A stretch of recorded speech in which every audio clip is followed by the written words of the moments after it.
ভাই সাধারণ লোক থেকে শুরু করে টুপিওয়ালা দাড়িওয়ালারাও কাঁচা খুলে লেগেছে। কথা বলেন। মুফতি মৌলানা আব্দুল মাতিন সাহেব, যিনি অনেক সামাজিক কাজ করেন, ধর্মীয় কাজ করেন, এটা অস্বীকার করার কোনো জায়গা নাই, তিনি তৃণমূলের ঝান্ডা ধরেছেন। এই মুফতি আব্দুল মাতিন সাহেব এবং তার দাদা মুফতি আব্দুল কাইম সাহেব একটা সময় ইন্ডিয়ান সেকুলার ফ্রন্টকে নিয়ে অনেক খিল্লি করেছিল, রাজনীতিকে নিয়ে অনেক খিল্লি করেছিল, অনেক কুকথাও বলে ফেলেছিল বিরোধিতা করতে গিয়ে। তাহলে কি এখন অনেক ফতোয়া দিয়েছিলেন, তাহলে কি এখন তিনি তার দেওয়া ফতোয়াতে কোন জায়গায় দাঁড়াচ্ছেন? তবে আমি বারবার বলে এসেছি, আজকে বলবো যে শিক্ষিত মানুষদেরকে রাজনীতিতে বেশি বেশি করে আসা দরকার।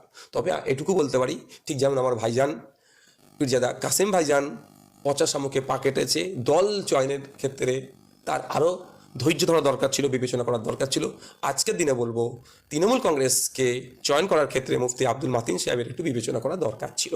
কারণ একটা তৃণমূল কংগ্রেস একটা বড় পলিসি হচ্ছে এটা, যার এই আব্দুল মাতিন সাহেবরা দেখুন বিভিন্ন সময়ে মুসলিম ইস্যুতে তারা প্রতিবাদ করেছেন, কিন্তু লাস্ট বেশ কয়েকটা বছর আমরা অদ্ভুতভাবে লক্ষ্য করছিলাম, হরিয়ানাতে কিছু হলে, গুজরাটে কিছু হলে, অসমে কিছু হলে, ত্রিপুরায় কিছু হলে, উত্তরপ্রদেশে কিছু হলে, মুসলমানদের উপর অত্যাচার হলে এনারা খুব সুন্দর করে প্রতিবাদ করতেন মুসলিম জাতির হয়ে। কিন্তু ওয়েস্ট বেঙ্গলে মুসলমানদের ওপরে যে প্রতিনিয়ত তৃণমূল কংগ্রেসের সরকার দ্বারা কোনো সময় পুলিশের অত্যাচারে কাস্টোডিয়াল ডেথ হচ্ছে, থানার মধ্যে লকআপে ডেথ হয়ে যায়, পিটিয়ে মেরে দিচ্ছে, জেলে পিটিয়ে মেরে দিচ্ছে, আনিস থেকে তামান্না বা তিলোত্তমা বা যা কিছু স্পেসিফিক যদি বলি মুসলমানদের যে দুরবস্থা চলছে, ওবিসি নিয়ে সব থেকে বড় শিক্ষিত মুসলমানদেরকে ধ্বংস করলো, যে রঙ্গনাথ মিশ্র কমিশনের সুপারিশকে পুরো ধ্বংস করে দিল, তা নিয়ে কিন্তু এই ধরনের যারা সমাজসেবী বা রিলিজিয়াস যারা লিডার বলে দাবি করে নিজেদেরকে, বা স্কলার বলে নিজেদেরকে দাবি করে, অদ্ভুতভাবে কিন্তু এরা চুপ ছিলেন।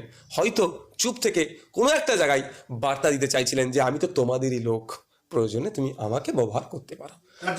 তাহলে আমার এইটুকুই বলবো সাধারণ মানুষের কাছে, যে দেখুন যে সংবিধানে মানুষের কন্টেস্ট করার অন্য স্বাধীনতা আছে, যে যেখান থেকে ইচ্ছা কন্টেস্ট করুক, শুধু এতটুকুই বলবো মানুষ চেনার চেষ্টা করুন।